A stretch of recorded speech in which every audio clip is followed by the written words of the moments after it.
6 महीने के अंदर पूरा विश्व जाग जाएगा।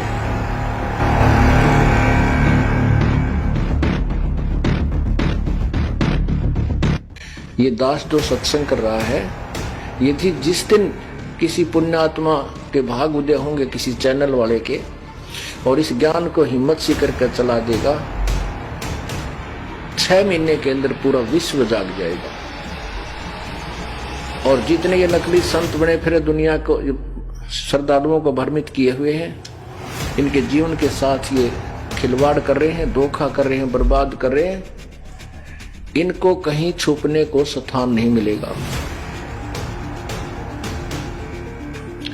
वर्तमान में ऐसे अब तो किया जा सकता है, लेकिन उस समय न कोई ऐसा जो है प्रचार प्रसार का साधन था। परमात्मा एक एक दिन में हजार हजार जगह प्रकट हुए और वहां जा के लीला प्रकट की, दुखियों को का दुख दूर किया और निर्धनों को धन दिया, रोगी का रोग कष्ट किया, निसंतान को संतान दी। इस प्रकार वो प्यारी आत्मा परमात्मा से जुड़ी, उनको मंत्र दिया, केवल प्रथम मंत्र।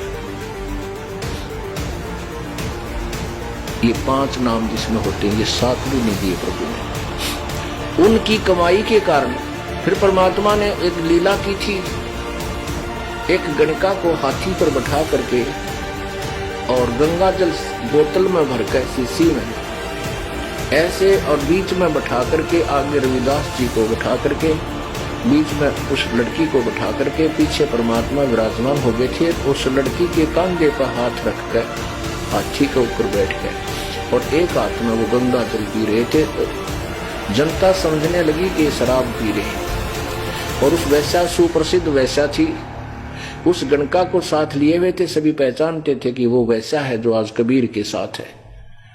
तो उस समय जब वो लीला की तो वो 64 लाख वो नकली थे। नकली का तात्पर्य ये है कि वो परमात्मा को पहचान नहीं सके, क्योंकि वो अशिक्षित थे। और परमात्मा बंदी छोड़ कबीर परमेश्वर जी जो दास अब ज्ञान प्रचार करा, ये उन्हीं का प्रदान किया हुआ दास केवल रिपीट कर रहा है। उस समय अशिक्षित होने के कारण जनता परमात्मा को नहीं पहचान सकी, क्योंकि सदग्रंथों से वो मेल नहीं कर सके जो भगवान कहा करते थे। इसलिए वो सभी उस समय विमुख हो गए। कुछ तो ऐसे विमुख हो गए कि कोई बुराई नहीं की अपने गुरुदेव की, लेकिन लोगों की शर्म से वहां जाना छोड़ दिया। कुछ जो गुरुद्रोही हो गए वो तो कभी नहीं आएंगे मालिक के चरणों में, लेकिन अधिकतर केवल परमात्मा के पास जाना छोड़ दिया।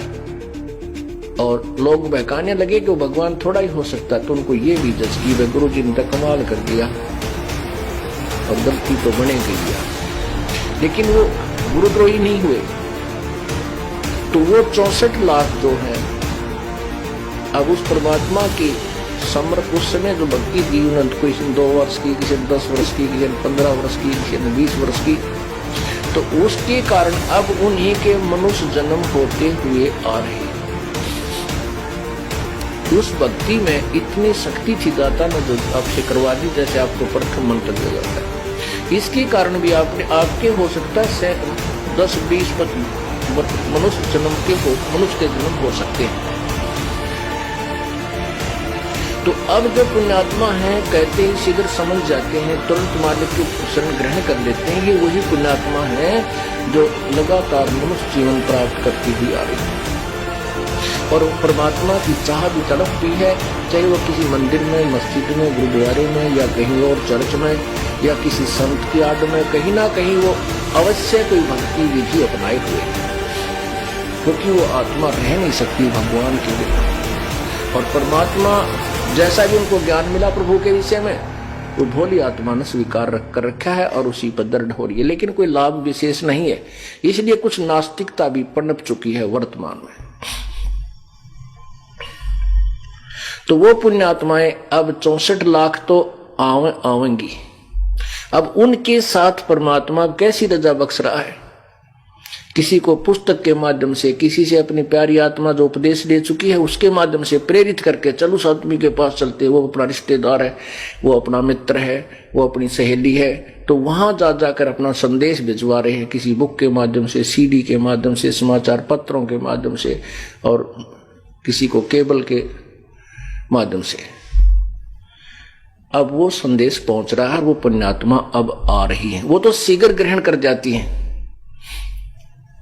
तो ऐसे परमात्मा उस पुण्यात्मा के साथ जो श्री नानक जी वाली थी, वो कभी ना कभी किसी युग में प्रभु के चरणों में कंटिन्यूस रही है। तो ऐसे वो परमात्मा उनके साथ लगा रहा है, लेकिन पार नहीं हो पाई।